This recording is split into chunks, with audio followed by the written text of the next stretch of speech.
Good evening, ladies and gentlemen. Welcome to Zelda Speedruns 2. Happy New Year! I've not been on yet, but here I am. And here is the Wavecrash Endvad No Manual Super Sim Tournament 2022. We call it the Wavecrash. It's lower bracket round 2, game 1, so best of 3. And it's Endvad versus Nimzo. A cool match, a cool stream, and a great commentator. EJ, take it away. It's all yours. Hello, thank you. So yeah, this is going to be round 2. So this is going to be the first match of losers round 2, actually. We just finished winners round 2 and had some people also do losers round 1. So I guess in this match, C'est trop bien. Nimzo and Endvad are both really good runners. Nimzo Dommage pour le follow, to pour le wall, Jim pour l'emote wall, in Eldir. winners round 2 Il faut que last j'enlève. week, which is pretty unfortunate. Just a really good opponent. And Endvad beating Ronano in losers round 1.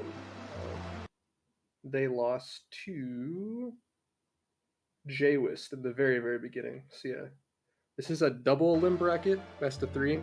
So these guys are both in the losers bracket. They've already lost the winners match. So if they lose, they are out. And best of 3, meaning they need to win 2 out of the 3 matches. So this is game 1. It'll be starting shortly. And I guess I could explain exactly what No MSS is right now, but we have a fancy 5-minute intro, so I mean, maybe I could do it now, I could do it later, I have plenty of time. I am on my own on this one for commentary, but it shouldn't be too bad. I guess they said my name, but I'm also a runner of this game for quite a bit, and also in the tournament. Nimzo having some major internet issues, apparently.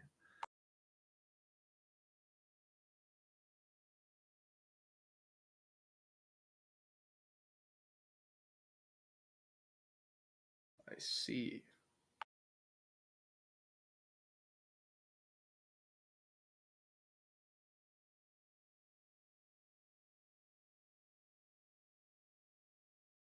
Hopefully he can figure that out.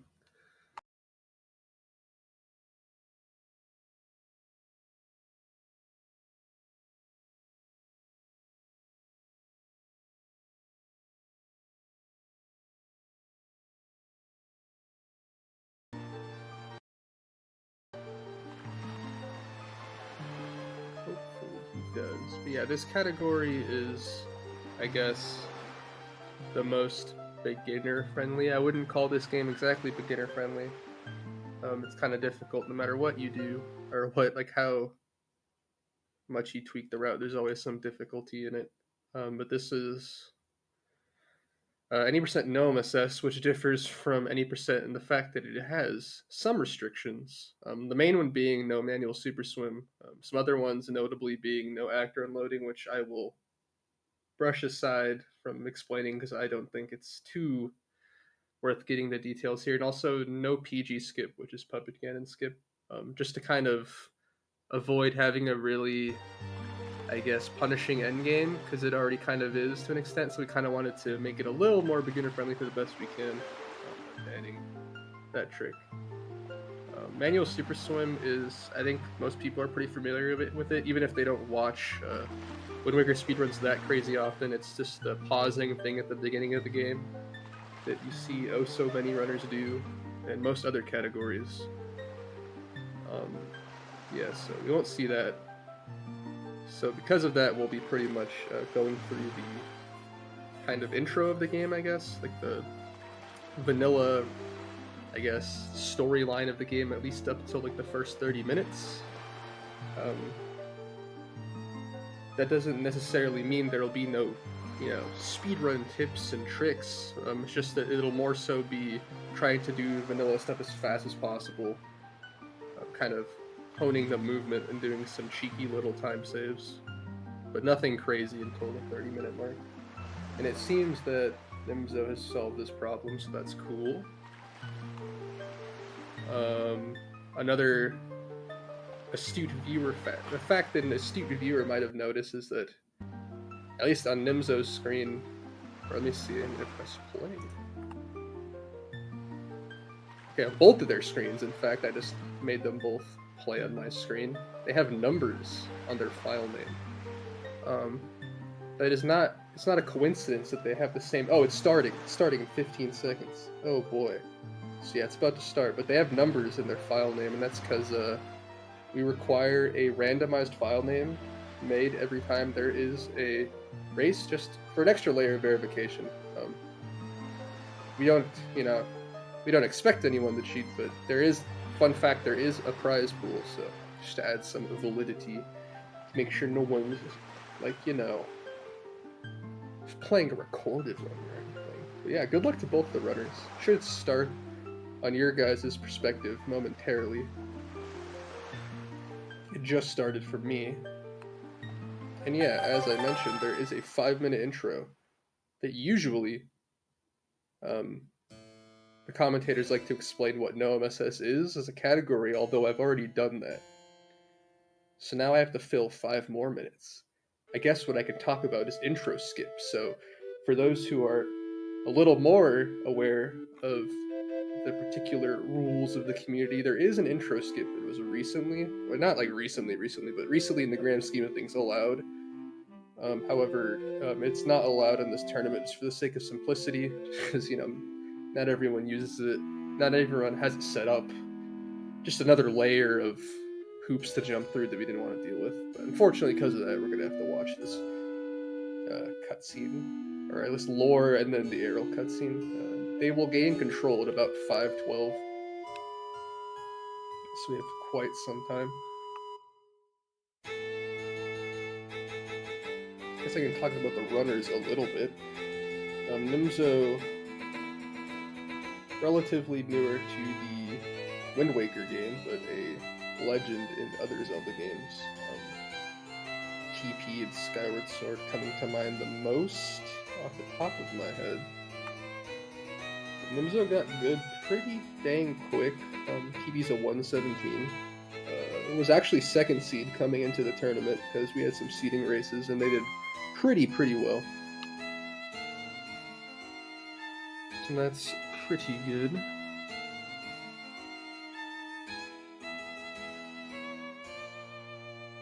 And then Endvad's PB being, I think, a 132, if I can see the splits correctly. I will double check.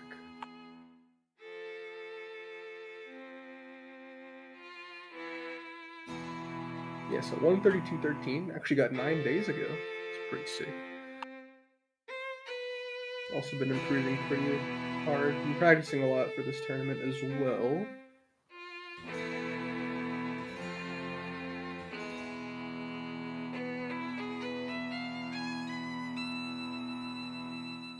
And I guess another thing I can explain is the run is done on the Japanese version because it is just so much faster. It saves like multiple minutes even in a short hour category like this. Trick-wise, there are some differences, but they don't affect most of the speedruns, they're kind of a little more obscure. So you can do this exact route on an English copy at home, or any copy at home. However, it might just be way slower. Which is, if you've ever speedrun Wind Waker and played on like an actual JP copy, and ever gone back to English, like a vanilla English, not even like rando, it'll literally be, you'll just be sitting there for an eternity.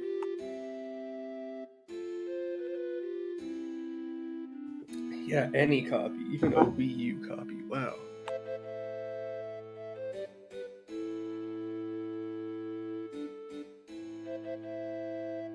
So yeah, they're about to end the lore part of the intro. And we'll get to the actual cutscene part of the intro. So as I mentioned, there is no manual super swim allowed, so there will be no 3 minutes of pausing to get to Dragon Roost as soon as possible. The reason why we usually like to do that is because getting the Wind Waker as soon as possible is just really broken. It kind of just breaks open the game immediately. And so much so that it's still even our goal here. It's just that we unfortunately have to play, well, not unfortunately, but just because of the rule set, we have to play kind of vanilla up to that point. But our goal is still to get Wind Waker as soon as possible. But just as a note, kind of a comparison, in this category we get Wind Waker like at 31-minute mark about. In normal at any percent, you can get it as quick as like sub 8 minutes.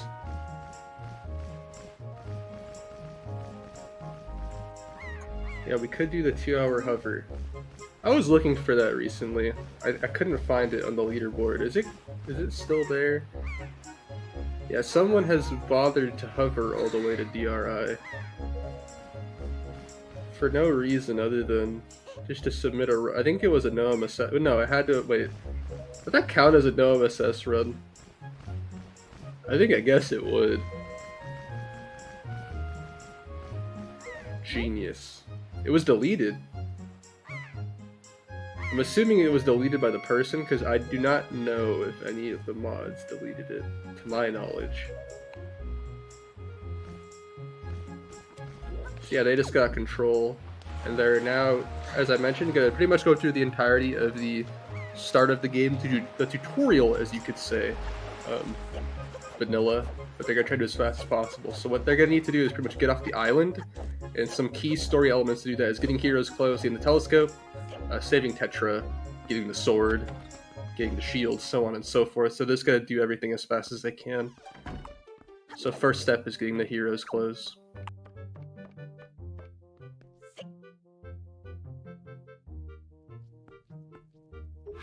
That is one thing about no MSS, is usually in MSS categories we keep the pajamas the entire time, because we don't have to do this. Unfortunately, we're going to have to put on the green clothes. I like the pajamas more.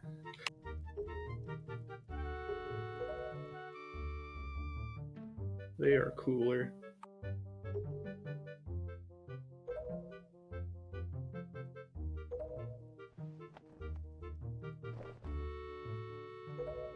So after this, you're going to save warp, because it's faster than leaving and walking all the way back to talk to Errol. And save warp being we're going to save and then quit and then reload the save.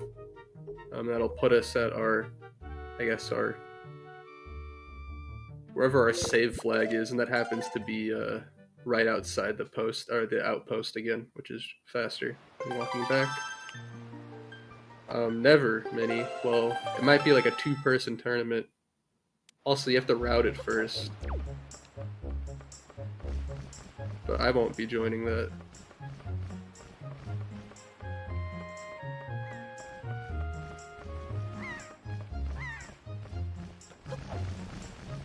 So now they're going to talk to Errol and get the telescope.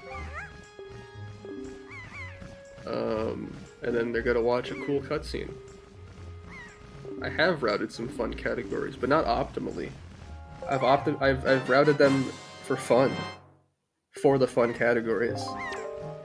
So that I have less of a bad time.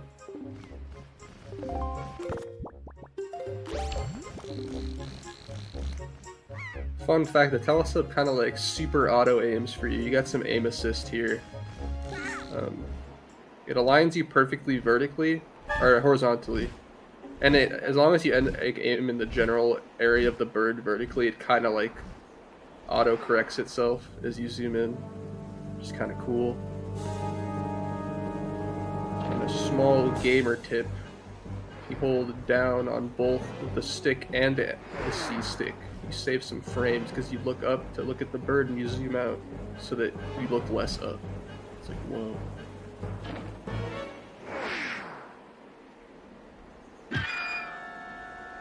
Oh, the auto aim? I see. Can't believe you.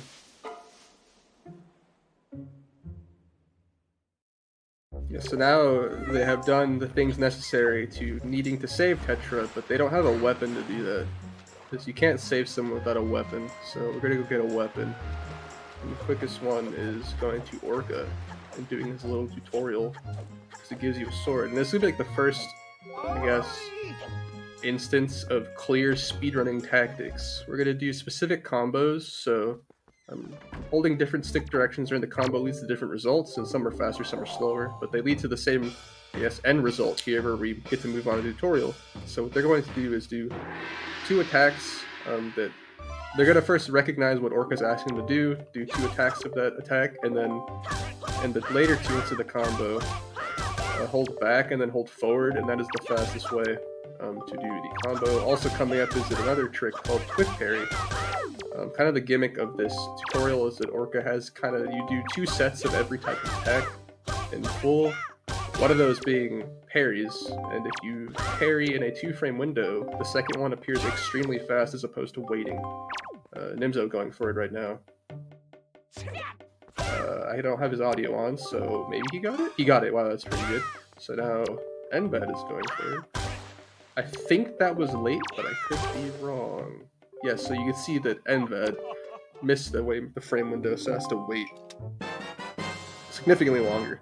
It also sucks if you just mess up and go early, that loses time too, although you get 2 quick ones after that, but it saves a significant amount of time for what you can realistically save an outset from fastiness, so it's pretty good. Save warping once again, and now they're going to save Tetra. Some minor, mostly just movement optimizations here as kind of the majority of the first 30 minutes of the run. There will be one cool thing. There's going to be a Bokoblin fight at the end of the Forest of Fairies, which is where we're heading, where we save Tetra. And there's a cool combo you can do out of the cutscene to kill them really quickly, like both. I know Nimzo will be going for it. I'm not sure off the top of my head if Endvad goes for it, but we'll see. You don't have to do it. If you just do some normal slashes and kind of move around a little bit, you can kill them quickly too. But it is the fastest way. But also, it can get kind of nasty if you mess it up though. Because if you hit a Bokoblin from behind, you will knock them down, and then they're invulnerable as they're knocked down. Nimzo grabbing this secret red rupee. Usually you're supposed to crawl through it, but you can just poke your sword through it and grab it. That's important. Rupees are important, notably for the sale. That's all we need to buy, but we need it. It costs 80 rupees.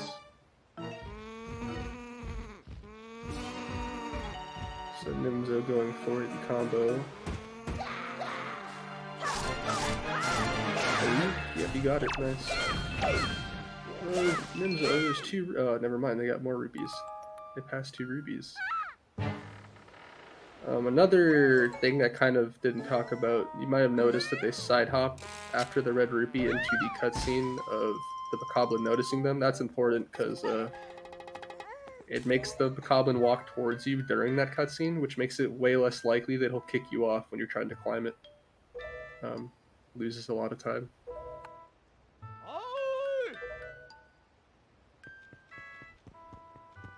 So now they're both done with, pretty much done with outset. The last thing we need to do is just go through a lot of text and cutscene, and then grab the shield, and then we're off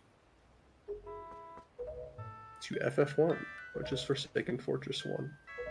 It's called 1 because it's the first time there. There's like 3 FFs, and also the map select calls them 1, 2, and 3, so it's official. Wow.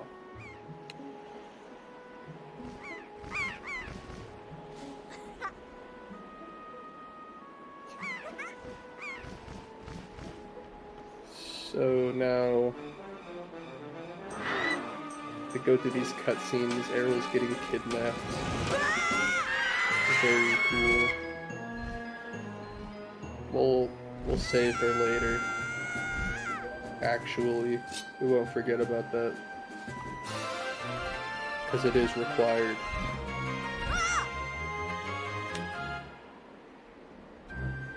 But this is probably the longest text section of the route or the category. It is not here, there's no really text matching here. Just once this fade out finishes and proceeds to the next part, there's a really long text box.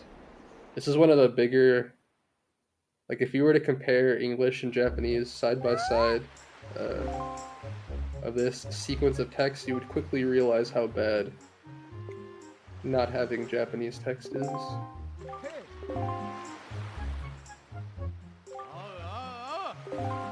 So a good time that people aim for is like low 16, sub 16 for outset. That's hopefully what we'll see. I think Nimzo got both quick parry and the call-in combo, which is like the two big things that you want to go for. The two things that save the most time for sure in the outset segment, other than this clean movement. So I believe Nimzo will definitely get a sub 16.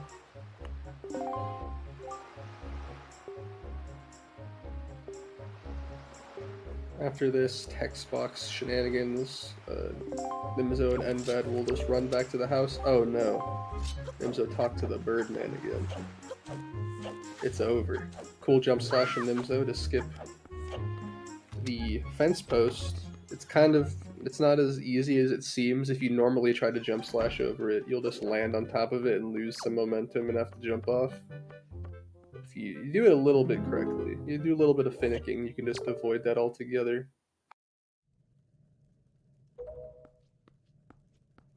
Which is kind of rad.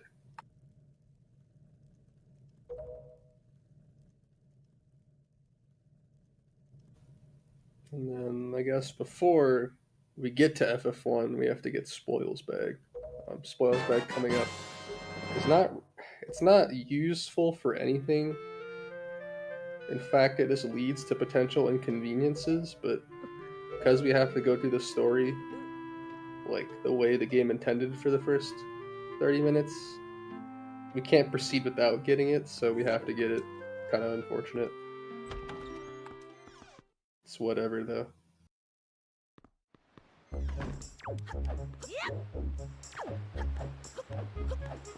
Nimzo done with outset at about 1553, which is 52, which is pretty good considering that they talked to the bird dude. That could have maybe been a sub 50.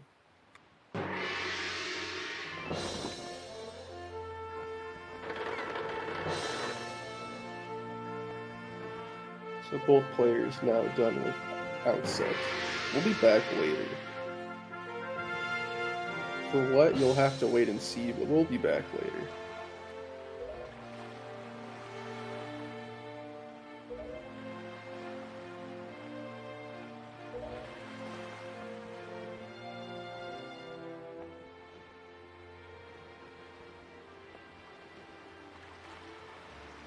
Okay, so now we're going to get Spoils Bag, which requires a little thing called Ropes 1. It's just a little bit of a mini game of sorts.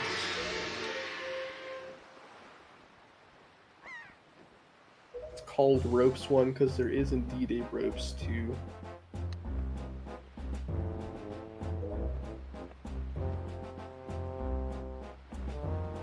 But we won't see that till like the 36, 37 minute mark. This one being the easier of the two. Well, runners are usually more familiar with the second one, so maybe this one's more spooky because we don't do it as often, unless you do this category a lot. But it's pretty straightforward. It's supposed to be a little like platformer tutorial and how to use the ropes. But it ain't too bad. Although usually, because we're speedrunners, we try to do it really quickly, and sometimes we cut some corners, and maybe cut the corners a little too much, and then we fall. Hopefully that doesn't happen to either of the runners. It's fine if they fall, just loses quite a bit of time. And also Nico makes fun of you, so don't want to be made fun of.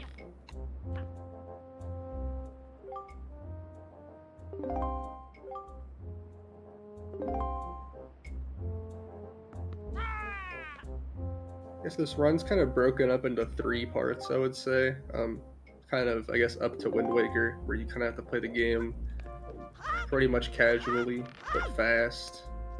2 is kind of collecting all the overworld items we need as fast as possible, and then 3 is just going to the end game and beating it. So right now we're still on that first third.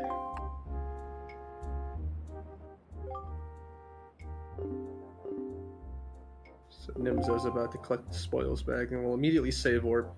Again, sometimes where save warping is just faster than walking back to where you need to go.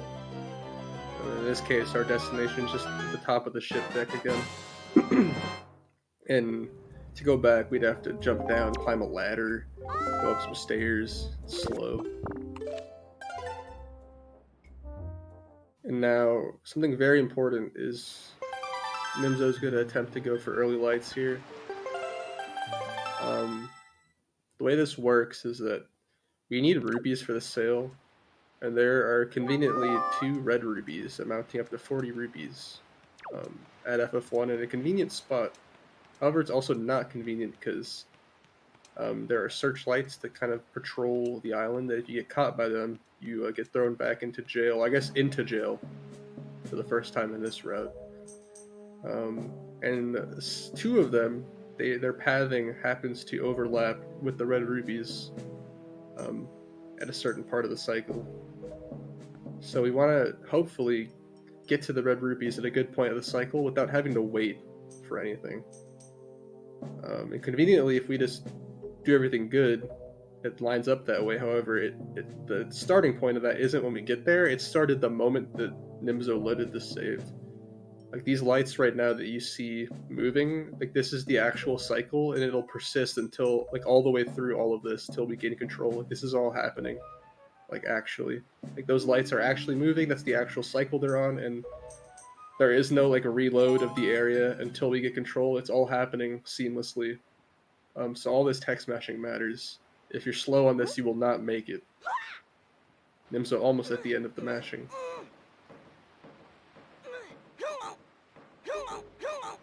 I believe he goes for it. I'm pretty sure. It's a little scary because getting caught loses like 40 seconds. Assuming if you don't get the rubies, it loses even more because you have to go back. But we'll see. Nimzo getting launched. Endvad about to get launched. Still pretty close. Although it should stay relatively close for the first like 30 minutes. After the 30 minutes is where big mistakes can start happening because the game gets a little more broken and a lot more opportunities to get owned by the game, I guess.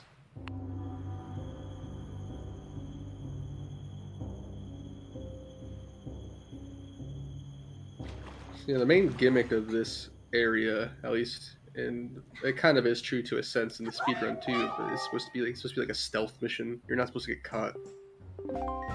So we're trying to get to the top without getting caught, so we'll see how that goes. There are some cool little exploits we use. One of them actually being vanilla, but kind of exploiting the fact to the extremes.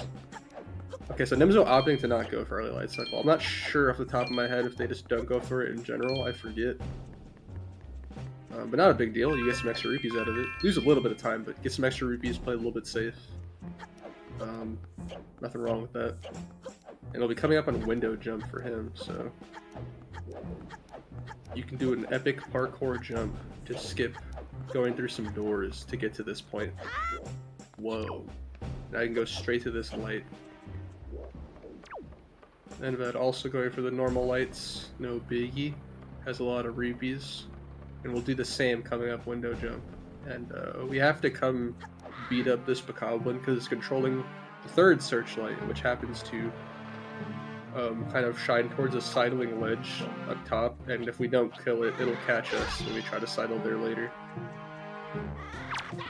So both runners will come up and kill this bokoblin, and then jump slash back into the window instead of doing a cool jump. Just do a cool jump slash. And now with that out of the way, pretty much they're just running as fast as they can till the end. One thing coming up that is maybe will look kind of weird is that usually, if you're familiar, there are barrels that we can hide in, and we use it to kind of sneak around the moblins, the big pig dudes coming up. It's gonna look like Nimzo and Endvad are just walking past them, and they should be caught, but they won't be. It's because in well, I'll let it happen first, so you can see that Nimzo just grab this barrel, leave it, and just run past these dudes. They're like blind. What the heck are they doing? Ooh. That could have been very bad if he grabbed that ledge sooner, so that's cool. Yeah, you can get caught if that moblin turns around quickly enough. It's kind of an RNG. But you can hide behind... Luckily, there's a little ledge. You can hide behind the staircase, like ledge. And if you hide yourself behind that, he does not see you anymore. And Nimzo do a similar thing with the third moblin up here, too. We'll grab the barrel, wait for it to stop sniffing, and then run past. So yeah, kind of what's happening with that is that... that's a vanilla mechanic of the game, is that you can hide in those barrels. Another thing that they kind of put into the game is when you leave the barrel, they kind of gave you a brief moment of kind of reduced visibility on the moblin's end, just to kind of make it a little more easier for the player. However, they kind of super overdid it. Like, super duper overdid it. To the fact when you do what you saw these two runners do, like, that's an intended mechanic in the game, but just taken to the extreme. Just kind of neat. Kind of went overboard. So yeah, both runners... Well, Endvad about to get past the third moblin. But both runners kind of in the last stretch of FF1. Getting the sword. Killing this bokoblin. And bam. You know, now that I've thought about it, why the heck is a green bokoblin the boss of this? Like, they could have just put a moblin instead, because like the whole time you're like avoiding moblins because they're scary and will catch you, and now that you have your sword back, you should beat up a moblin. But no, it's just a bokoblin. Nimzo getting owned by the sword. I couldn't open the door because the sword is at the same spot. It prioritizes picking up the sword.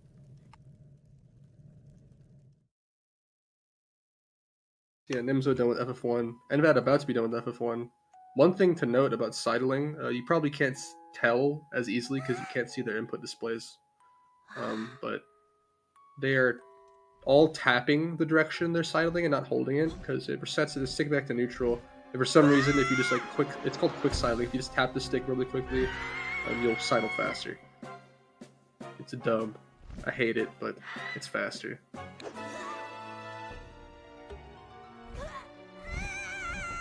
Now we have about 3.5 minutes of cutscenes and text. A lot of cutscenes and text in this game.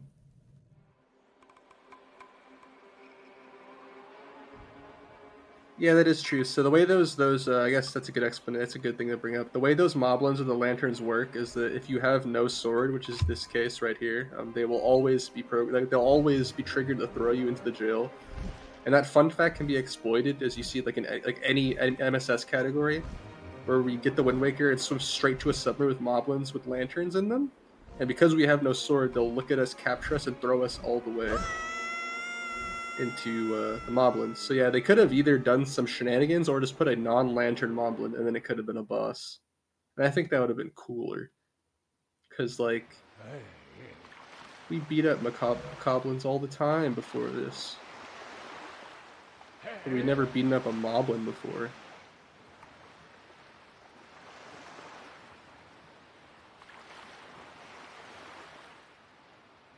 So now that we've beaten FF1, we're now at Windfall, kind of one of the major islands of the game. That's where the sail is. So pretty much what we're going to be doing here is just getting the sail as fast as possible and dipping. Not really much else of need here. It's kind of just a quick hit and run. It'll be sailing straight to the Wind Waker, and that's where the game will finally like break open. I guess one thing to note is that if you are photosensitive, this is a photosensitivity warning for pretty much, I won't say the rest of the run, but the moment we get Wind Waker till we enter Forsaken Fortress was about like a 20-minute stretch.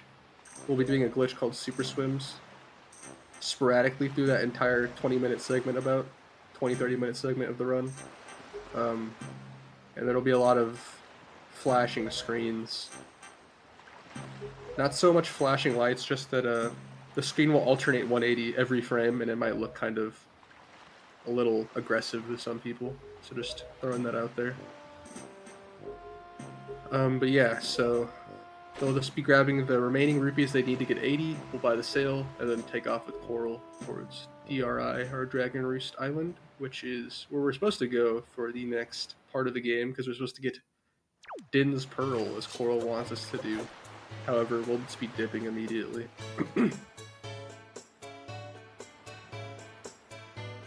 I guess I should preemptively explain storage, actually, because this always becomes a problem. We have to explain a million things by the time we get there. So, getting Wind Waker kind of opens up the biggest glitch in the game for us, called storage. The way storage works is that you grab a ledge with specific circumstances, and when you pull the Wind Waker, when you climb up the ledge, you will fall off of it and initiate a Wind Waker dive, which is basically just having the Wind Waker out in the air. And if you cancel the Wind Waker dive 3 frames before landing, you'll get a glitch called storage, which is very, very complicated, but it's very, very powerful. It basically just allows us to do weird interactions with a lot of events. You'll see many uses. There are many uses even in this category. Those being like storage, double storage, camera lock, chest storage. I think that's everything you see in this category. Cutscene skips, those will be interesting. And those all branch out from one single glitch with all its various applications. So yeah, they'll be sailing now. You'll see that Nimzo's sail jumping. That being important because every time you pull out the sail, you get like a brief speed boost that decays really quickly, normally. But when you pull out the sail and jump, you maintain that speed boost. It doesn't decay till you land, and you can just chain it over and over again to get a little more speed than just normally sailing. You can also do that with just sail pumping, where you just put away and take out the sail over and over and over again. Let's see which one Endvad does. I don't remember off the top of my head. Sail jumping as well. So these guys are both sail jumpers. Oh wait, no, Endvad is sail pumping. Okay. I think I was just misled by that first jump, because I guess most people jump out from that little alcove anyways, so yeah, that makes sense. So you can kind of notice more clearly from Endvad that every time he pulls out the sail, he gets a little bit of a jolt, and that is that little acceleration that I'm talking about that kind of tapers off really quickly. So yeah, now Nimzo's about to get Wind Waker, and we'll do storage and do a glitch called camera lock. So one of the things that storage can interact with is the Wind Waker state. So when you pull out the Wind Waker, usually you are you can't move, and you have this weird like camera that's locked in front of Link's face. That's kind of like why we call it camera lock. But when we do that Wind Waker, when we pull the Wind Waker at storage, we enter camera lock, which is we're in that state where we can move, and it keeps the camera always in front of Link, no matter what. And we can abuse that fact by, when we go into the water and we hold up, that's Link's turning around. So the camera also snaps and turns around. But then because it snapped and turned around, Link will turn around again because behind is now changed. And it will just chain over and over and over again. And in this game, when you turn around the water, you gain -3 speed. So pretty much we're about to gain -3 speed every second. And then we'll go really fast. Kind of layer on top of that. Nimzo's not just going to get storage and do that immediately. He's going to get a thing called double storage, because another thing you can do is you can store text, and this is getting kind of crazy when you store text. When you put it away, when you kind of close out the text, you get storage back, and it's like, what the heck? And then, yeah, so he's getting storage, and then, so if you get storage back, that means if you get storage with a text stub, you can enter camera lock, And then, oh my god, you can close the text in camera lock and get storage back. It's very complicated. I think it's not really going to make sense to someone who doesn't understand entirely, but, you know, I'm trying. So yeah, you can see that he failed, but he needs to get storage again with the text up. He will enter camera lock and then close the text, and will have storage back while in camera lock. So now he has camera lock, no storage, closes the text, has storage again. This is very important because we can now get storage. We have storage while swimming away from something, which is really useful to do other things with it. Usually you cannot do this without double storage. And he's going to do another thing called chest storage. Another thing you can interact with storage is chests. When you open a chest with storage, it kind of cancels the animation. But you get the item eventually. It kind of delays getting the item. I'm not going to really go into depth about that. I don't think it's really too important. Oh, Nimzo, unfortunately, hit neutral, I think? Hitting neutral is bad in a swim. He is fine, thank God. I will explain why that could have been very bad later. I'm just explaining a lot of storage stuff. It's crazy. So yeah, he's interacting with this chest, stores that, cancels the animation. And in this game, when you open a chest, Link kind of climbs into it, and to kind of have that effect happen in the game, it's programmed to alter as collision. So now we have altered collision, because we canceled that animation so it never got undone. The reason why it's black is this is a specific chest that kind of has a dinning effect when you open it. This doesn't happen to all chests. Because of this, though, we will not have vision until we leave the quadrant. Endvad doing the same, just got double storage leaving as well, quite impressive. And now we have chest storage versus altered collision. One byproduct being that we can rub against some things and just get free air refills. Wow, very cool. Second byproduct is that we can walk up a lot of things or clip through things because our collision is altered, which we'll see momentarily with both Endvad and Nimzo. And I guess I've gotten past the storage essay, PowerPoint presentation. Nimzo almost drowning, oh my god. It's just a lot to explain, and it's kind of hard to explain every single run, because we got to assume that it's fresh people every time, you know? Or otherwise it would just make no sense. So yeah, Nimzo's about to climb this boy with the power of chest storage. Wow, beautiful. We'll see a more crazy use later of this. So yeah, the reason why I was scared about Nimzo almost drowning is it's very crucial that we do not reload the overworld the entire time from the moment we beat FF1. Because when you beat FF1, you're put in a special layer, and for some reason on this special layer, the boat's just here. So the boat is not supposed to be here on Outset, but it is because we're on a special layer still. And we need this because when we come here, because we've kind of completed ropes 1, the ship's automatically already set to ropes 2, or the bomb state. This is where we get bombs. So that's important. If we were to void out at all, the ship will not be here. There's a backup called Great Fish, but it's a lot slower. So this is ropes 2. I mentioned ropes 2 earlier. Wow. It's harder. It's cooler though. Sick parkour. So Endvad also coming up on Outset, going speedy. You may notice that many put Windfall Monka S, and that's because you want to stop somewhere to reload, or not reload, get a refill, because you can't just make that swim all the way to Outset from fucking the top of the chart, the C chart, to the bottom of the C chart. It's very difficult to do with no refills.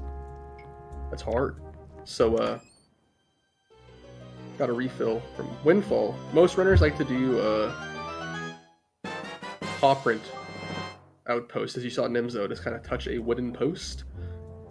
Windfall is a lot bigger and easier to hit, however, because we're going across the island or the map so quickly, loading so many different quadrants, there's a high chance that the game will just safety reload you to like fix the memory, and that'll be pretty much a run killer. Not in the aspect of like a marathon or like race, you can just continue and do Great Fish, lose a lot of time, and it's a lot more likely if you touch Windfall. So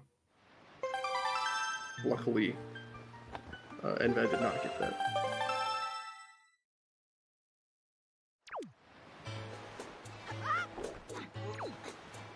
Yeah, so now Endvad about to get bombs. Nimzo's gotten bombs. He's about to go get Leaf. That's the next major item. He'll be doing double storage again off of the NPC behind him. And then the reason this is important, because he's about to do a super swim to Forest Haven. And normally when you go to Forest Haven, like some other big islands, there is a nice panning shot that introduces it because it's an important island. And when you enter that cutscene with camera lock, the camera lock kind of hijacks the camera panning. And that cutscene will only end if the camera finishes panning, but because it never can, and it can never start, it'll soft lock. Hence, we got double storage to get another storage and camera lock so that when we go there, we will just eat the cutscene, which is very useful. And you'll see it happen with Nimzo momentarily. But what'll happen that'll kind of look kind of weird is the moment that the quadrant loads and the trigger loads, he'll just snap to another position. And that's him snapping to the cutscene position, but because he has storage, it'll just eat the cutscene and he'll be fine, and we won't get soft lock. So it happened about right now. Wow. So yeah, that is the result of the cutscene getting owned. And now you'll be entering Forest Haven as quick as possible. You can't enter it normally because we don't have grapple hook. So Nimzo will do a bomb clip. There are multiple ways you can do the bomb clip, or you can do a dive off of Wind Waker dive off of Beetle's ship. We'll see if Endvad does either one. I forget off the top of my head. And now Nimzo will be opting to damage down. You'll find out soon why he's doing this. No spoilers. That wouldn't be very cool if I spoiled it.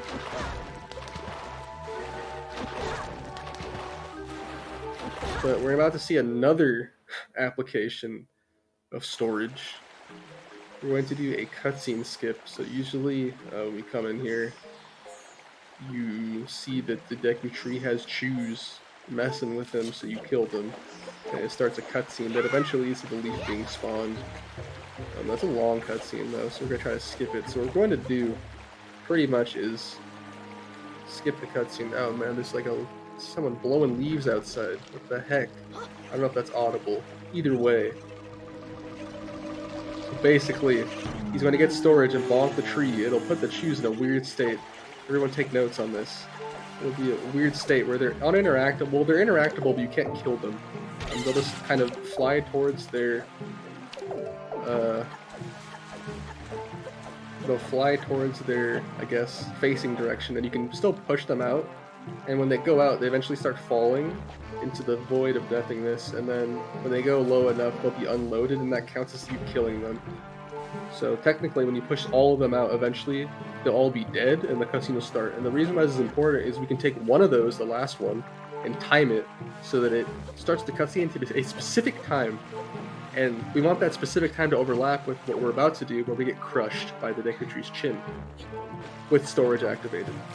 And what that does is it starts the cutscene, but because we have storage, it allows the environment to still proceed for a couple of, like a second. Usually when a cutscene starts, the entire game just like freezes. But instead we can have storage and we get crushed during that small brief transition period. And if we get crushed while the cutscene is starting, as we're about to see with Nimzo hopefully, is bam, we will skip the cutscene. Link is standing up, which means it has succeeded. If you're laying down in the water, that means you have failed. The other fail case being if the cutscene just started because we didn't do it properly either. And now we can get leap. We're on grapple, so we can't get up there. There's one bulb that requires grapple, so we damage down for a hover. This is leaf hover. Probably the hardest trick in the run of this category. Just from a, I guess, physical standpoint, this is a pretty demanding hover for a first hover to learn for a beginner category. There are alternatives for this. You can do a chest storage alternative, or you can climb the outside. So as you can see, this is what you're supposed to do usually. Endvad's opting to just watch the cutscene. Completely valid. The cutscene skip only saves 50 seconds, I believe, and if you mess it up, you lose like 2 minutes, so ain't that big of a deal. It's a good risk. It's a good balance, or I guess risk choice to just avoid that. Don't want to lose 2 minutes. And now Nimzo has hovered up high enough and can just grab the leaf, and we're up. Oh, unfortunate. Died right before grabbing the leaf, so that did not count, and Nimzo's gonna have to do it again.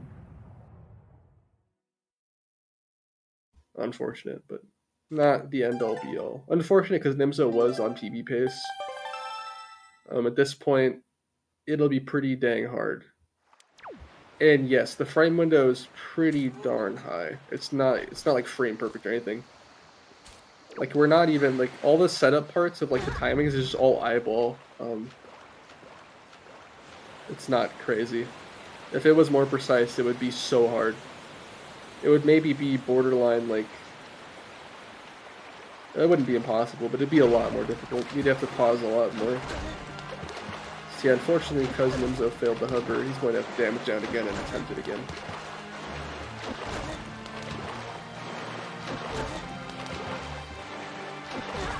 And because of this situation now, they're pretty much even now. I think Endvad's cutscene's about to end. Actually, I don't think the tree has yelled to spawn the leaf yet. Okay, so maybe it's a little bit. So either way, the gap is closed pretty significantly. Also note that the specific position that Nimzo's going for is pretty darn good. Like, Nimzo's a pretty good masher, so it's making it look pretty easy. He did the hover for all intents and purposes, just that unfortunately landed a little too fast before the leaf came back to the right spot, because the tree part was like swaying back and forth. But it ain't that big of a deal, we'll just do it again. Endvad about to start his hover as well. I don't think I've seen a specific setup before. But seems cool.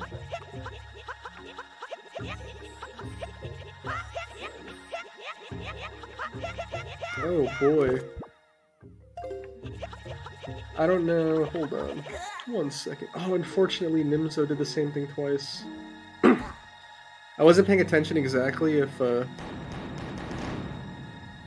he popped up from below or if he landed from above. I wasn't paying attention. Was any astute viewer watching?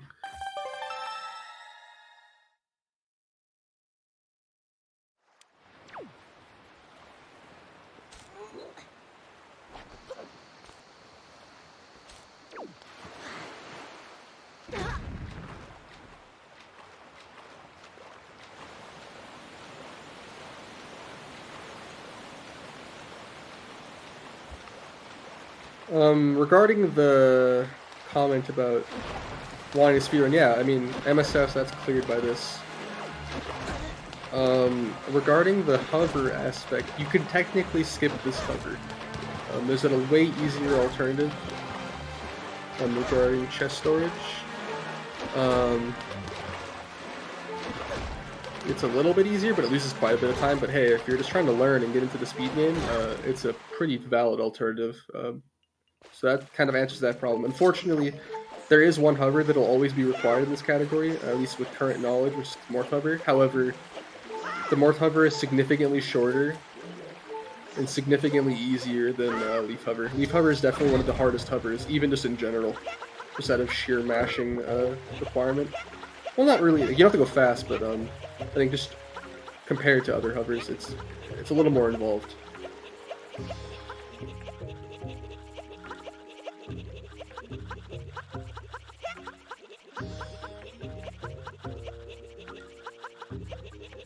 And we're gonna have a surprise guest.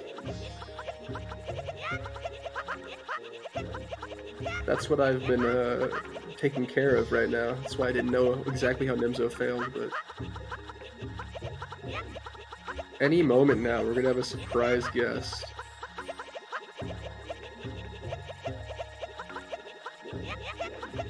Hopefully third time's the charm for Nimzo. Taking a little bit slower here, hopefully, making sure that he correctly lands on the leaf. Nice.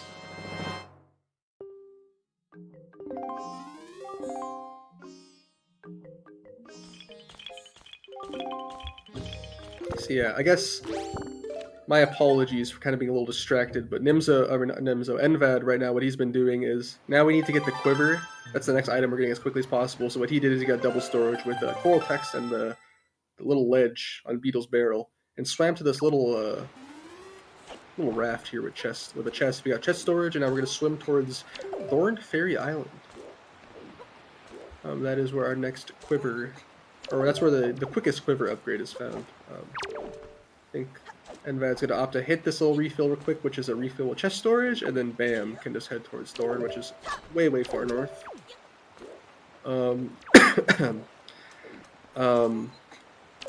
And as I mentioned, chest storage can not only climb things, it can also clip through certain things. So you're going to see that Endvad will apparently, visually, just walk through this, but just because of chest storage. Just ESS walk through, you'll walk through. The reason why we're getting Quiver is because eventually we need light arrows. However, Quiver does not give you the ability to use arrows. But we just need to stop and grab this real quick. Yes. Oh, it's our surprise guest, Minnie. Yes, my name is Minnie. The Prince of Personality. Ah, yes. One of the 5 gods of Wind Waker comms. Now, as you can see, there is clearly a quiver now. Exactly. That's And exactly now, what happened. being able to hold arrows is important, because arrows, for example, they can be used against enemies, such as Boko Blitz. Yes, yes. But even more important for this route is we actually need it to damage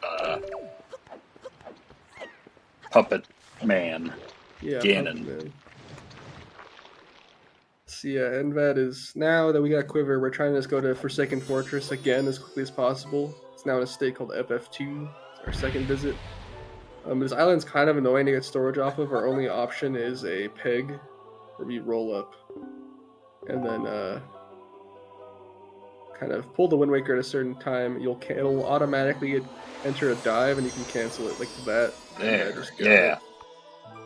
It's a little weird. Honestly, that wasn't even that slow, is the thing. Like, it's such a bad spot.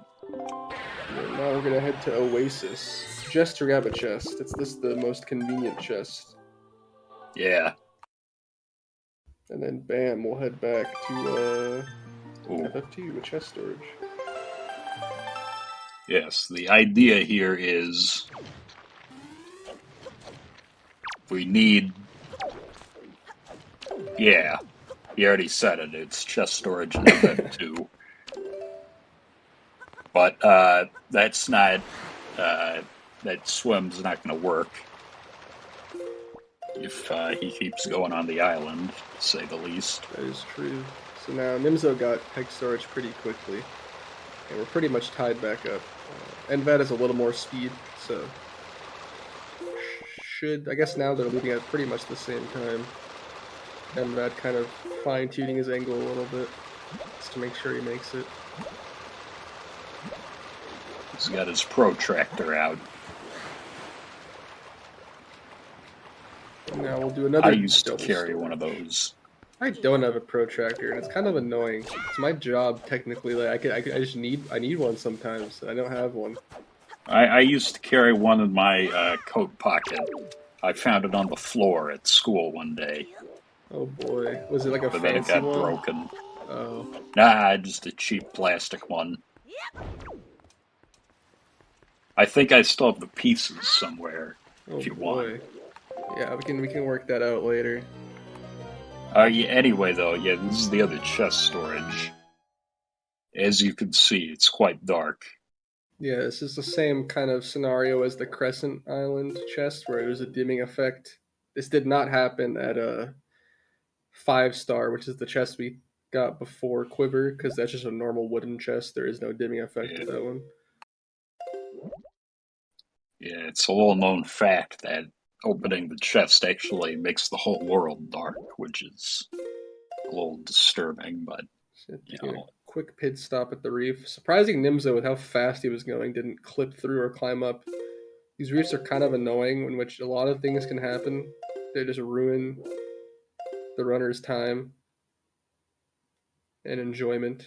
But luckily, neither of them got owned by the reef. The real victim there is the viewer, because they gotta watch them, like, recover from it. Yeah, and because we have chest storage, You don't like slide off of surfaces, you just get stuck to them. So if you get stuck inside the reef, it can be very hard to get out. And he's still got camera lock too. Yeah. So Nimzo is now at FF. Because he has chest storage, he'll clip through it and he'll just literally climb to the very top to the loading zone to get to the end. No need to fight Phantom Ganon, no need to go through any of the rooms. And the sad part is, he can't even fight Phantom Ganon if he wanted to. Yeah. Well, he can't beat him anyway. Yeah, you need the Master Sword. And by need the Master Sword, I mean, you need to have collected the Master Sword. You can use a Deku Stick. It's Oko very stick. fun. So yeah, now this is kind of the point of, I guess, the third phase of the run. This is endgame. Well, after, I guess, FF2, but there will be no more super swims. We're just going to Hyrule and then beating the game as fast as possible. We have all the items we need minus light arrows, but we'll solve that later. Yeah, this run is roughly, that's actually unfortunate. I think, what is the tragic. best? I guess the best case is just go back to the water, and yeah, that's fine. Luckily, failing like that doesn't put you close to the Phantom Ganon trigger. Honestly, hitting it wouldn't be that bad either. It'd just be kind of annoying. Yeah, but at least he did that cool music. Yeah. Yeah, so we did what I said would happen. We saved Errol. It only took us 54 minutes. But we came back for her.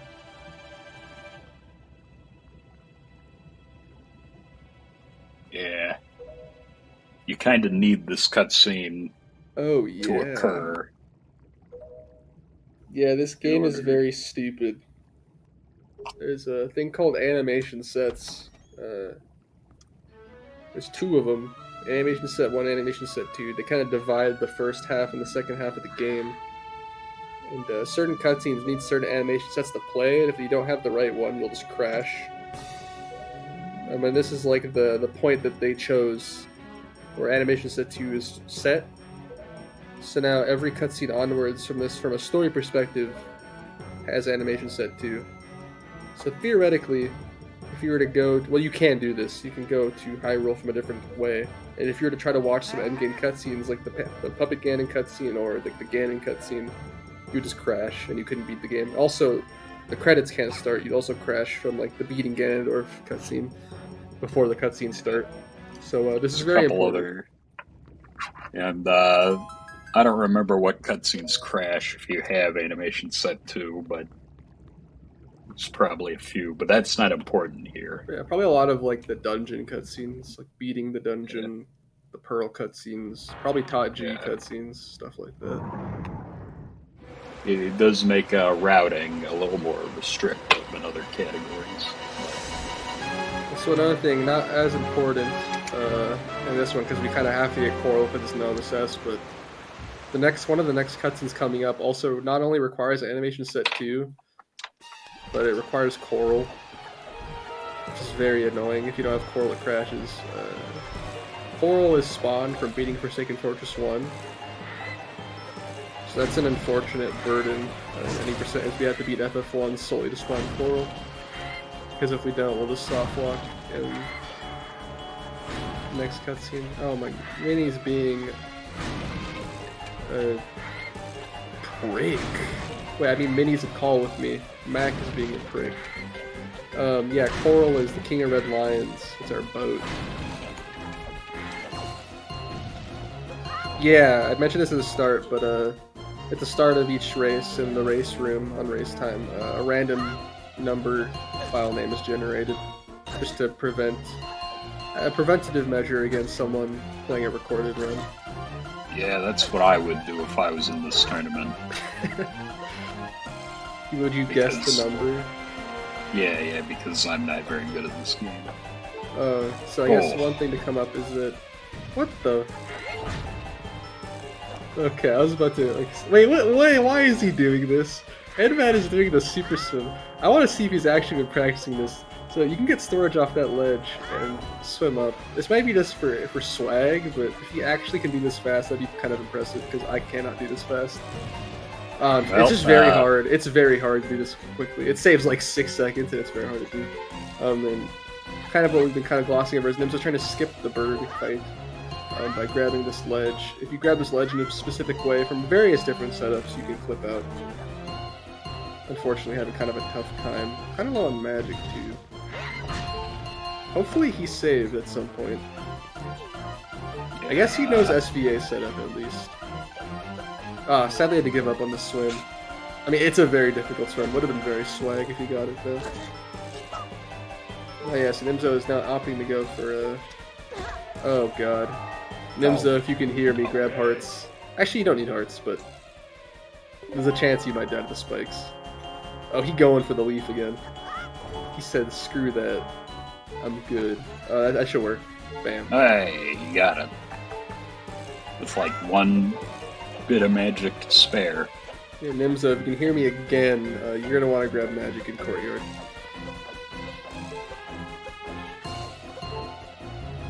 Endvad opting for the same skip.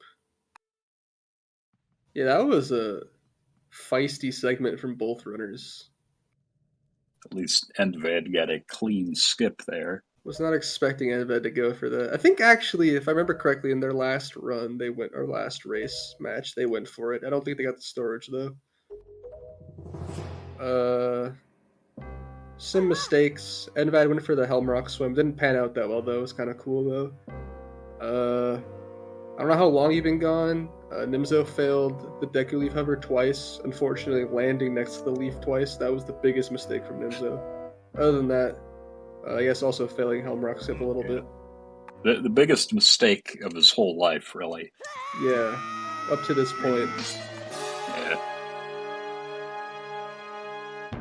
So honestly, this run is pretty close. It's kind of cool to be competitive. We always like to see that. A lot of nail biters actually in the past. Well, not like super nail biters, but a lot of close matches in this round and the last round. Yeah, my nails are kind of short. Oh no.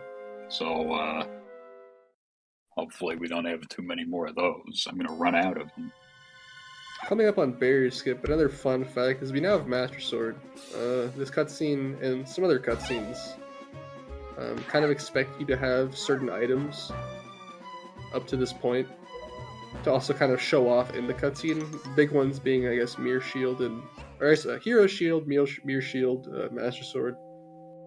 So up to this point we're supposed to have Hero Shield and Master Sword. We already have Hero Shield, but because we didn't have Master Sword, the game just gives it to us. So it's ours now. One weird thing is that even if you have no Hero's Tunic, you have like pajamas, you'll get Hero's Tunic in this cutscene, but it doesn't give it to you like it gives Master Sword, and that's just, I don't know why. Yeah. I guess because, actually, what happens in the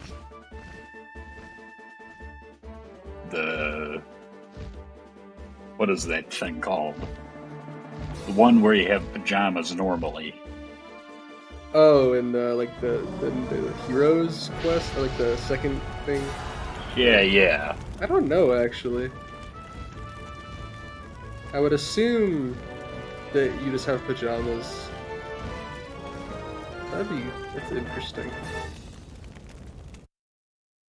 Well, I'm not looking it up to find out. Maybe that's why, though, honestly. Huh. Yeah. Could be why it doesn't just permanently change it. Anywho, as you can see, the boat is talking to Charizard and these other bird types. We never meet any of these people except for one of them. Game 2 is tomorrow, and the potential Game 3 is tomorrow as well. There have been instances where it's been all 3 back to back to back, but they specifically opted to schedule just one today. Yeah. Tomorrow is at like 6 a.m. for me. I don't know if I'll be up for that. So sometimes, when it's back to back to back, EJ, after by the time the third game starts, he's asleep. Yeah, I'm asleep. We can, Minnie. Luckily, it'll only be 2 smiley face.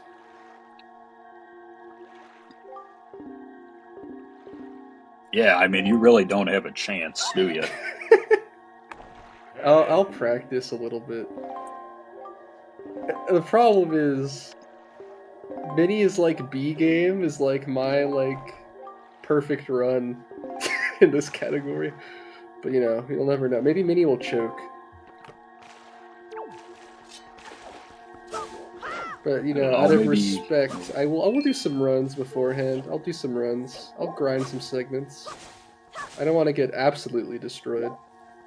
Well, it looks like Nimzo's taking your advice and getting some magic. Yes. I think that's enough. Yeah, I was about to say, there is something we call poor grass. There's a lot of grass patches there just don't give any items ever. And it's important to know which ones. I don't know which ones. Poor grass. People always talking bad about it. And look at this cutscene showcasing these empty halls that are always this empty and never have a bunch of enemies in them. I know, it's crazy. So now it's time for barrier skip. I don't know. I think Nimzo does Trog setup. I don't know which setup Endvad does, but there's like 4 setups for barrier skip. The 4 mainstream ones. I think there's like one more I could think of, like no one does it. I hope they get it quickly. We've seen some pretty bad barrier skips in this tournament. Oh, Nimzo. I don't remember Nimzo doing 2 side hop. Maybe I'm crazy. Maybe he switched recently. Actually, yeah, I think I recall a conversation we had. Yeah, he did. But yeah, basically, to start off, we're doing knockback cancel. We pull Wind Waker in the last frame of the damage vulnerability. The knockback part won't affect us anymore, but we have to get past the actual barrier now. And after getting a precise angle and position, and then dropping the bomb in a precise animation frame, you can just clip right through by dropping a bomb because it'll push you fast enough to clip through. It's just enough speed. So yeah, Endvad is doing Trog setup. Nimzo is doing 2 side hop made by Minnie. Unfortunately failed. Needs to push Tetra out the way a little bit. Well, that's what you get for using Minnie's setup, I guess. Yeah, exactly. Right, Minnie?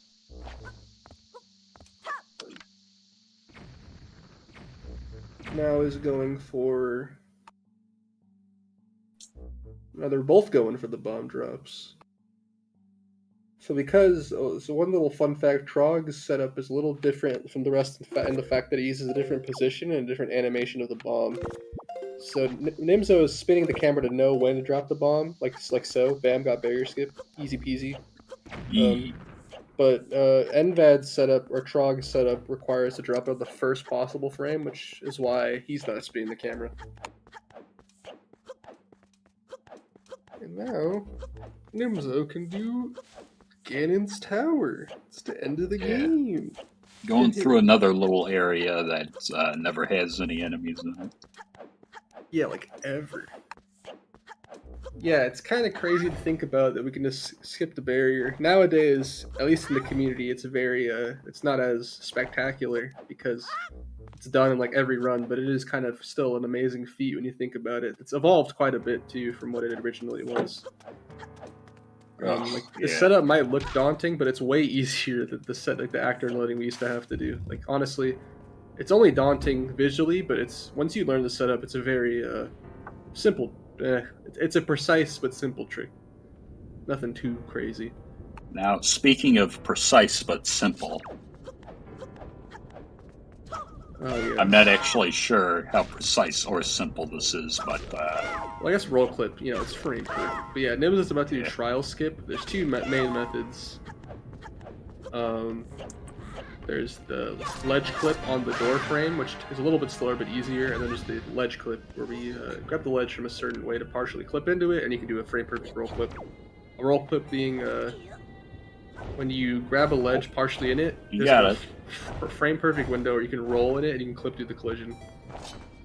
I do prefer actor unload. Actually, that route is still really sick, and I like actor unloading.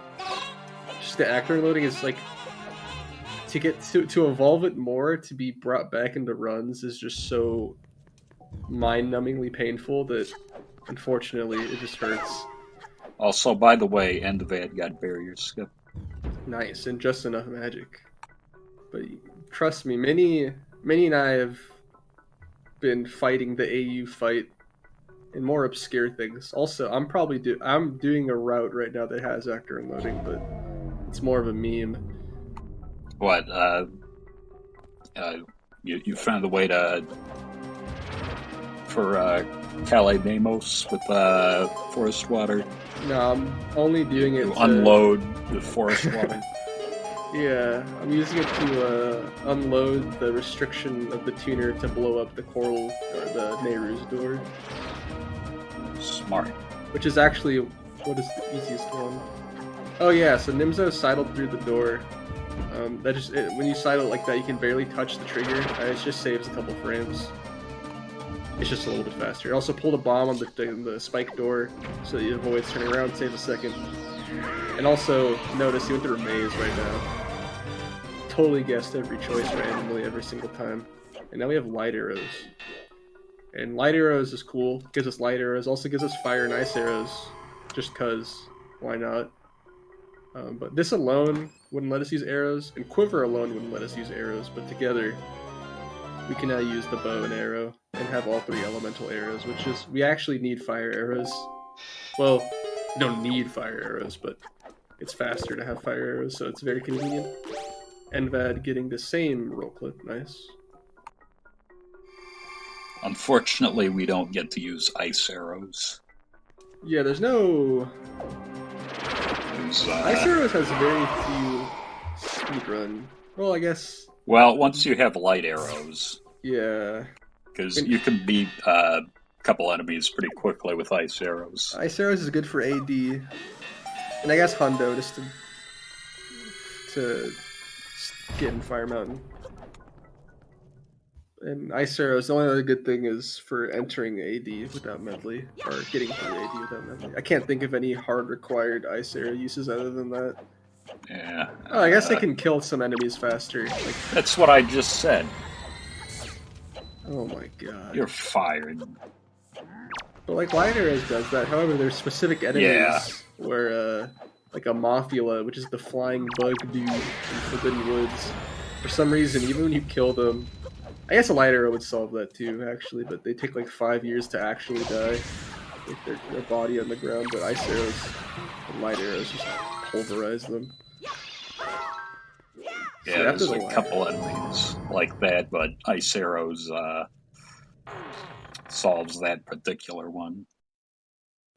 You know, now, after light arrows, we're just gonna beat Puppet Ganon, and usually you need to, like, cut the strings, shoot the tail, but we're just gonna shoot the tail. We're just gonna snipe it and go by pretty fast. And after that, we'll get to the fun RNG. We'll explain that after. We're not. You gotta watch this dumb cutscene first. Yeah, exactly.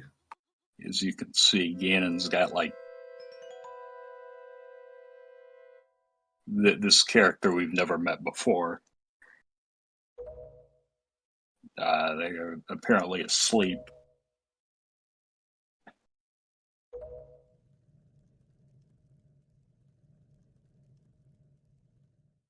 Yeah, this match is pretty close, especially considering the fact that the RNG at the end, if you are aware of it, pretty much means, even though if you want to argue that like a 3-minute gap is pretty big. Actually, I guess no, it's like a 2-minute gap. I'm stupid. But even so, anybody can win just solely off the fact of the RNG at the end, not even considering any like mess ups or mistakes. Yeah. It is a little unfortunate. But that's why it's best of 3.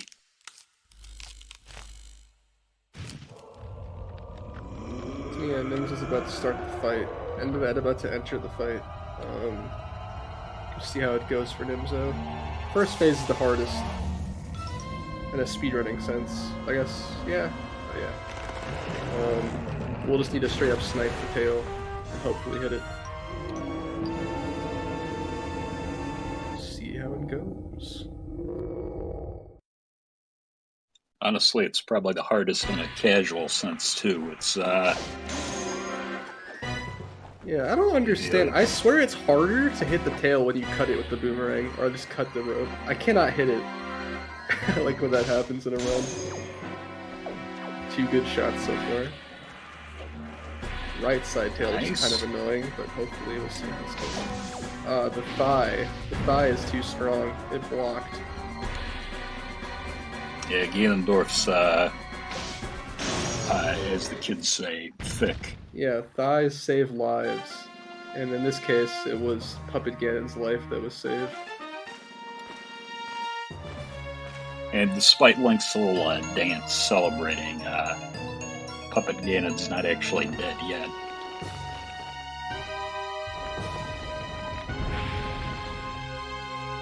Now he's a spider. Wow. This really isn't a puppet anymore. Like, There's a single string, I think, in the middle. like, Oh boy, he got Crip Shot. yeah, that's good. Crip Shot is when you shoot the first arrow to hit damage, you aim and shoot it properly, you can hit it a second time. Oh, and he got magic refill too. That's this is a pretty good round for him. In Phase 3, similarly, is just sniping, but you can also run into it with a bomb to stun it. But another pretty easy phase.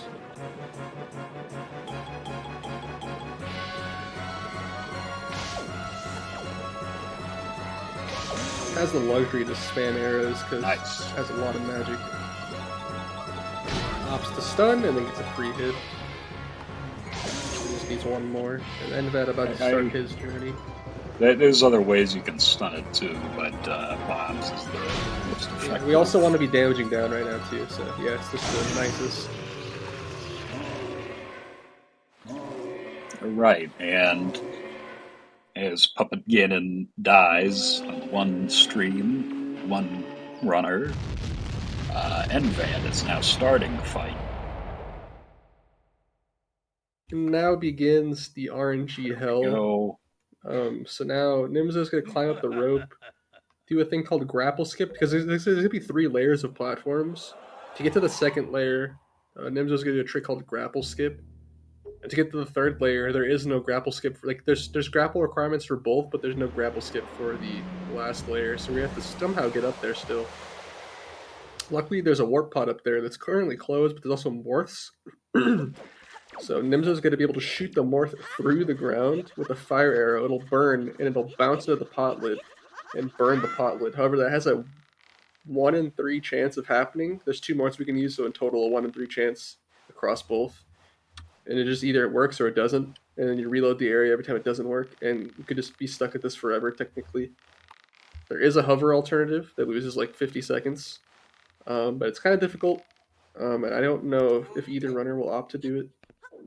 So we might just see an RNG fest. Spider-Man. So Let's see. Nimzo Oh, he's out of magic, so no Crip Shot. Nimzo taking the first shot.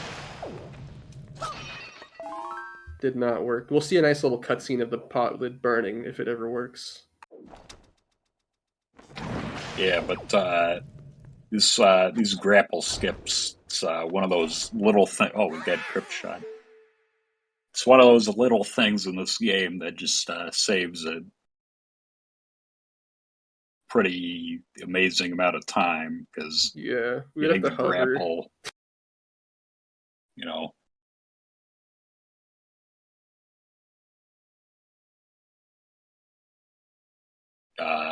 What's with Nimzo's stream? Are you seeing this? Yeah, I think his internet's just having issues every now and then. It's been good for the most part.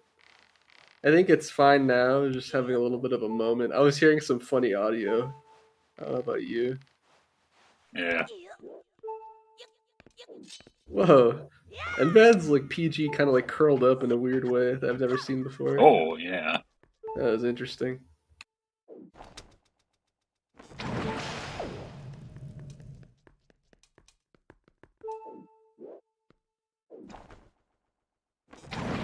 Nimzo on attempt number 4 did not get it. Or Morth 4, reload number 2. Yay. So now What's pretty the much current Morth PB? Oh yeah, that's another fact. There's a prize pool not only for the top 3 placings, but also for the highest Morth RNG. Right now, currently, I want to say it's like 13. Minnie can maybe correct me if I'm wrong.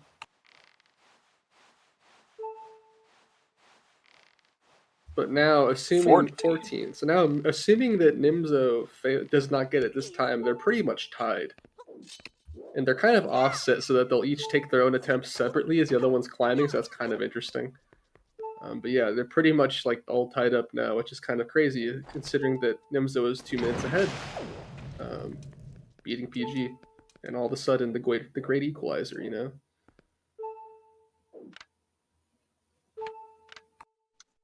So Nimzo going for his 6th shot, kind of messed up his angle a little bit, but it's all good. Well, he didn't get it that. Oh.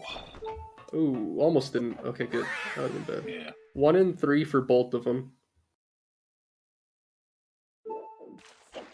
Endvad failing grapple skip, but barely didn't get back. Unfortunately, didn't have enough magic. Yeah, grapple skip can just fail. I mean, there's a reason it fails, but usually it's kind of annoying when it does. It kind of seems random, but there is a reason why it fails. That means the setup was bad, but it never feels like that when you actually do it. So now they're pretty much like attempting at the same time, which is kind of funny. Yeah. Cruel fate. Nimzo on it. This is his 7th shot, I believe.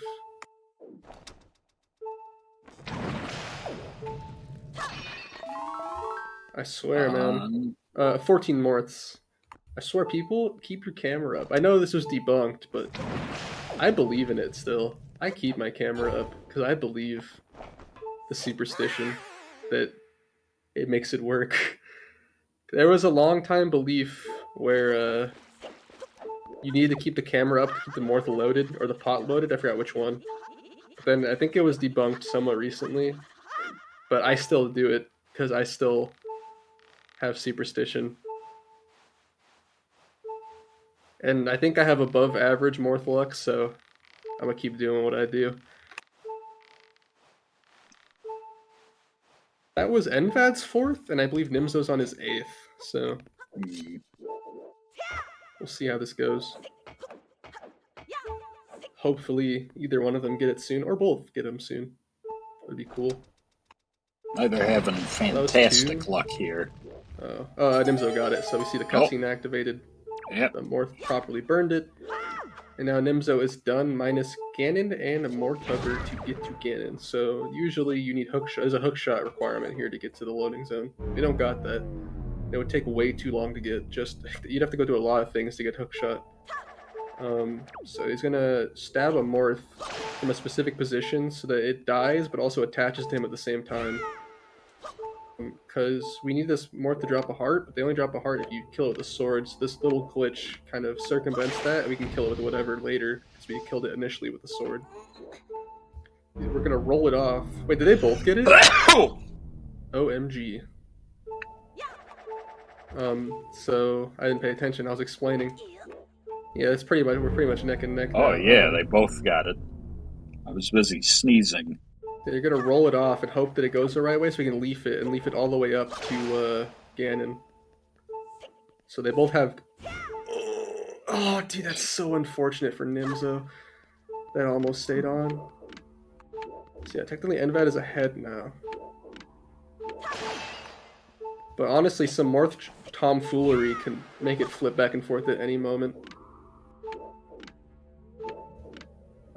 Like if this Morth trolls for long enough and Nimzo gets a really good Morth, we could see that,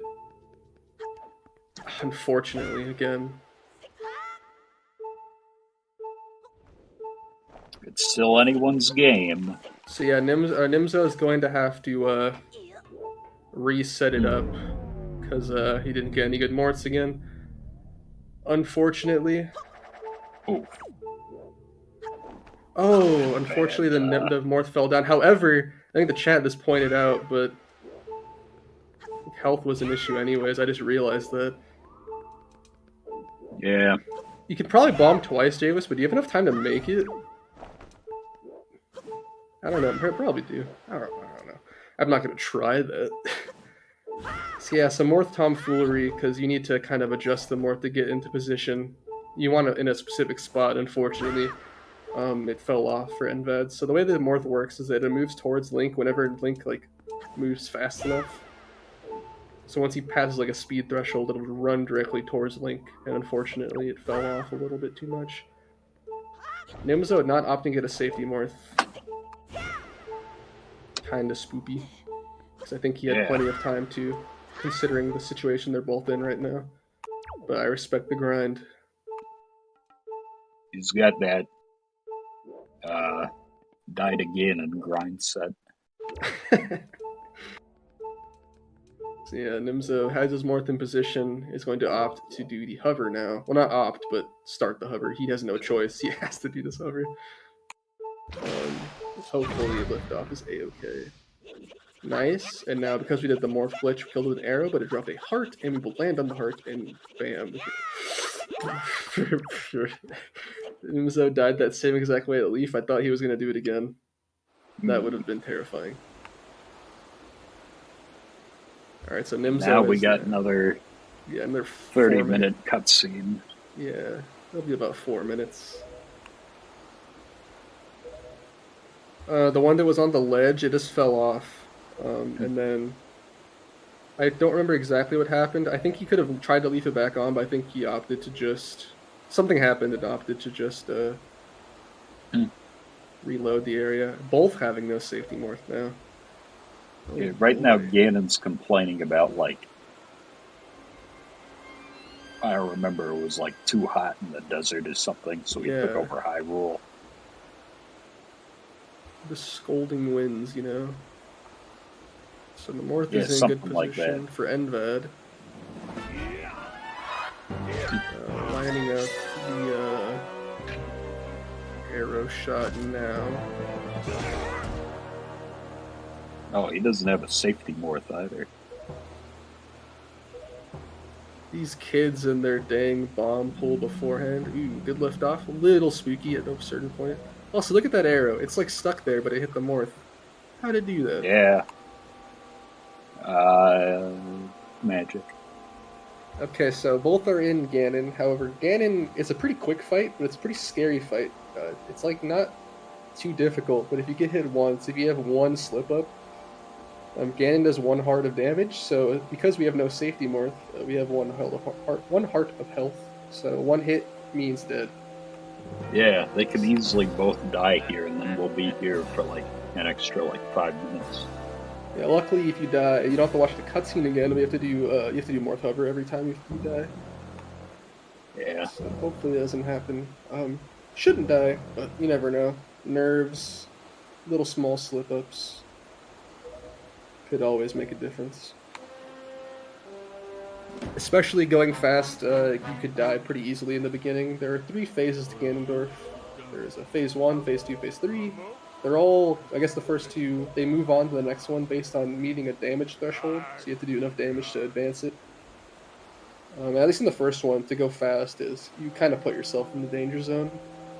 But if everything goes to plan, you should have no fear of dying.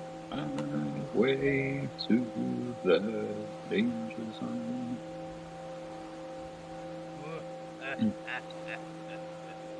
And now, for some reason, Ganon finds this turn of events highly amusing. Yeah, he just lost his hopes and dreams and is laughing about it.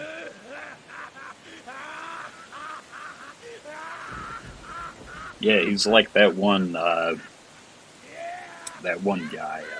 Mr. Joke. What's his name? Well, anyway. So yeah, assuming that everything goes to plan, Nimzo should be done in about 10 minutes, 30 seconds. 10 minutes, 1 minute, 30 seconds. A little under that. Oh, Endvad's on PB pace. Yeah. Good point out, Minnie. That's really cool. Unfortunately, the end went a little bit kinda like the Morph kinda trolled a little bit, but still solid PB, 2 minutes.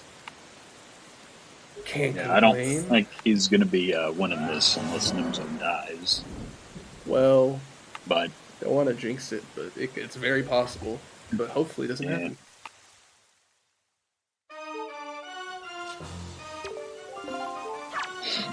And Nimzo starting phase 1. We'll have to do 3 quick spins, block, take damage from the barrier, or a knockback from the barrier. 1 more arrow, slash, and then bam. Every time you talk to Zelda, she'll quickly fire another arrow, so we abuse that fact and do a quick little 1 cycle. Or that wasn't a 1 cycle, but quick phase 1. There is a 1 cycle, but it's a lot more scary. Now in phase 2, you have to do the damage yourself, because Zelda got knocked the heck out. But in phase 3, she'll wake up, don't worry. I don't know why Ganondorf, just like hits her instead of, like Taking away the arrows. Yeah, he's being a little too Rude. So yeah, that's phase 2 done. Zelda wakes up, and now all he has to do is redirect an arrow from Zelda. He needs to talk to Zelda. It's still a little scary. The arrow can damage you. he's got to be in a good position. Okay. I think it's fine now.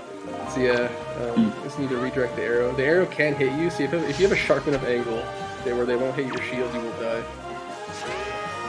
And bam, that is time for Nimzo. Coolio. As long as he advances. Oh my god, Nimzo, you need a dot done in the race room. Nimzo, wake up. Oh my goodness. Oh! Unfortunately, Endvad died. So that's... I think that's a rip on the PB. I didn't pay attention. I think he got hit by an arrow. Which is exactly what I was talking about, unfortunately. It's hard to tell. I was looking at the race room. Can someone confirm? Well... Oh, did he just get hit? Ganon was throwing a punch or something. I see, that's unfortunate. And there was an arrow right after.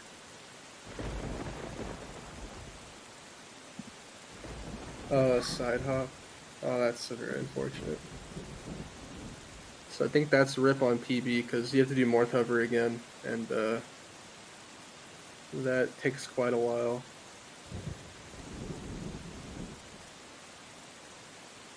So Nimzo won. Is really Endvad gonna match. just I don't know if they'll... I mean, it's pretty fine to just not continue. This is only game 1, though. Still pretty dang close, considering these circumstances. Kind of cool to see a little bit of a competitive match. So that's game 1 for Nimzo. Still a best of 3, though, so games 2 and potentially 3 will happen tomorrow. So we'll see about that one. But yeah, that's it for now. Yeah, I don't know... Endvad is not continuing. I don't know if either will interview, because I know that Nimzo won't interview unless we do a text-to-speech interview or something, which would be kind of funny. But yeah, I don't know. You could try to impersonate his voice. Have you ever heard? Yes. I think once, but I don't remember. Oh.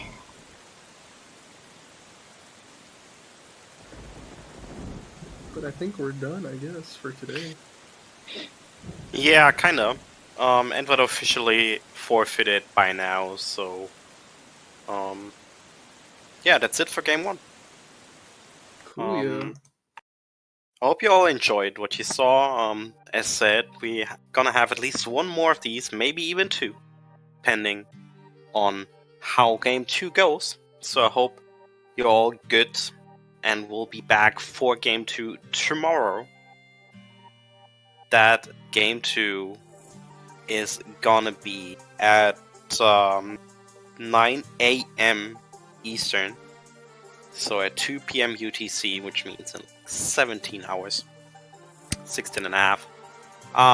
So yeah, I hope you're gonna be back for that one. And any final words from you two? I think I am good. It was fun. Yeah. Hope you will potentially. I don't know if I'll be commenting tomorrow. Maybe Minnie can. we'll see. We'll try to get a commentator there. Alrighty. Thank you all for watching. Actually, wait, we're gonna have Endvad in here for a moment. Hey, Endvad, GG. Hi, thanks a lot. So sad. Oh, Yeah, that's unfortunate. But just I mean, wait. Oh, yeah. But just, I am so proud of me because it's Nimzo.